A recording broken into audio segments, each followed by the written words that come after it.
Hi, I am Rodrigo Torres, and in this presentation I will make an analysis of the problems that Loblaw Companies faces from the logistics and supply chain management perspective. So, I will start with a company overview, then a breakdown of the company's main issues and concerns, and then identify potential solutions to that, along with a criteria to its selection and final recommendations. Loblaw Companies Limited is a Canadian retail company under several segments, including food, drug, clothing, and banking. It was incorporated in 1956 and is the leader in food and pharmacy retail, with headquarters in Brampton, Ontario. It has a market share of 27%, while its closest competitor, Sobeys, has 21%, making Loblaw Companies the market leader.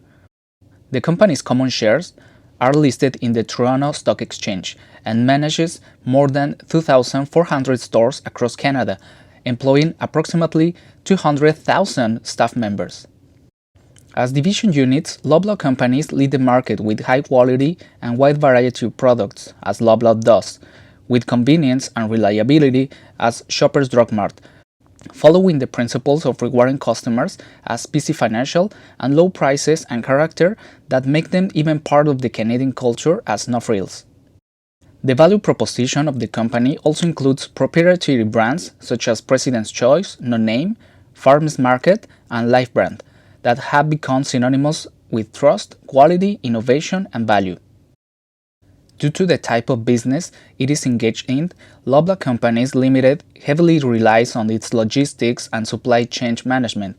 In big cities and small towns alike, Loblaw Companies offer all variety of products, always in stock, all year long. And the fact that this has become not only normal but expected is the greatest indicator of the robustness of its supply chain. Nonetheless, several issues have to be addressed to being able to maintain its leadership. The following concerns were taken from Loblaw Companies' annual report, and they are IT systems implementations. The company depends on the uninterrupted operation of technology systems. This includes the utilization of supply and inventory management to the electronic payments made by customer and to suppliers. Those systems are vulnerable from internal or external security breaches related to the use of sensitive information and other cybersecurity concerns. Another issue that has to be tackled is the execution of e-commerce initiatives caused by digital advances and shift on consumer behavior and preferences, especially after the COVID pandemic. A failure to respond to this trend while competitors develop such technologies might compromise Loblaw Companies' market share. Distribution and supply chain. The impact of the COVID pandemic was spread all over the different operations and segments. However, the most crucial was the supply chain and distribution, since the arrangements with suppliers of the merchandise Loblaw Companies resells are able to change by unforeseen circumstances that limit or stop the flow of such merchandise. These events could impact customer experience and Loblaw's ability to retain those customers, which in turn could affect financial performance. Inventory management. The company is subject to be unable to manage shortages from inventory, but also excess or obsolete inventory which cannot be sold with a profit.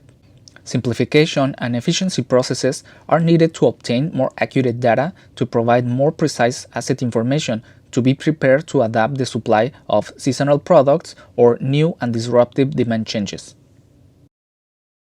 Okay, so the problem statement that Loblaw Companies has to address is: after the 2020 slowdown, the economic recovery represents the risk of not being able to adapt to unforeseen circumstances that could limit the company's access to demanded products and retain customers, which could affect financial performance.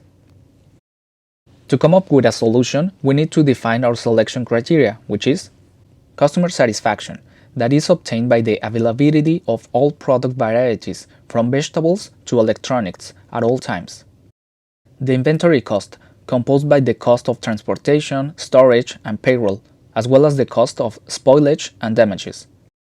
The long-term effectiveness, which refers to the scalability of the system from the following years, ensuring a positive operational and financial results to the company.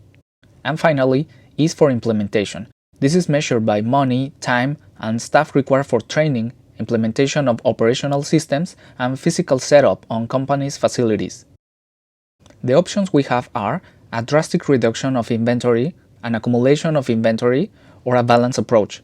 Their implications will be explained with the evaluation matrix. In this matrix, the criteria have been ranked by its importance and weight. To evaluate each of the options, and points will be awarded on a scale of 1, which means unable to meet the criteria, to 5, meaning fully meets the objective. The points are multiplied by their respective weight to come up with a final decision.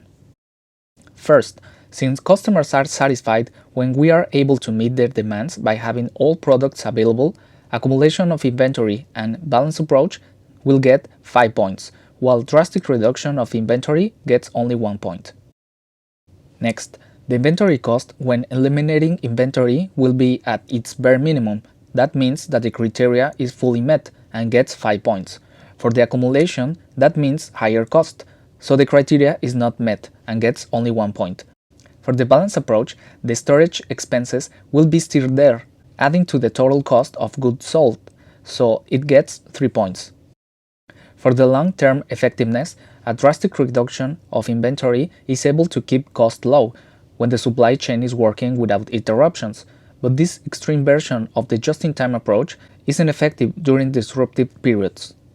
On the other hand, the accumulation is effective during extended periods of shortages, but its increased cost is injustifiable when the economic recovery settles down again. For that reason, both extreme approaches get only 3 points, while the balanced approach gets 5 points. Finally, how easy is the implementation? Since the extreme options do not discriminate on seasonality or product, they are quite straightforward to implement, so they both get 5 points, and the balanced approach gets only 2 points because of the implementation effort that is required. The final result is choosing a balanced approach. So, as final recommendations, it is important to implement a robust inventory management system that takes into account seasonal factors for perishable products such as vegetables, and also for highly demanded electronics like video game consoles. When items are on sale, it is expected to sell more. Also, the inventory management system should trigger the ordering process to replenish the inventory. A balanced and flexible system should be resilient to the shortages and its unknown consequences, while reducing the probability of spoilage and obsolescence alike. In order to be able to address merchandise shortages and keep meeting customers' expectations, Loblaw Companies depends on relevant and reliable information to operate and develop new offerings and solutions. Being a retailer, Loblaw Companies is able to generate data in such volumes and quantity to anticipate strategic benefits, so it is crucial that the company develops broader and more effective data collection, processing, and the computing power to create valuable reports to generate insights to improve decision-making. Implementing these innovations will allow Loblaw Companies to continue as the first choice for Canadians. Thank you for watching.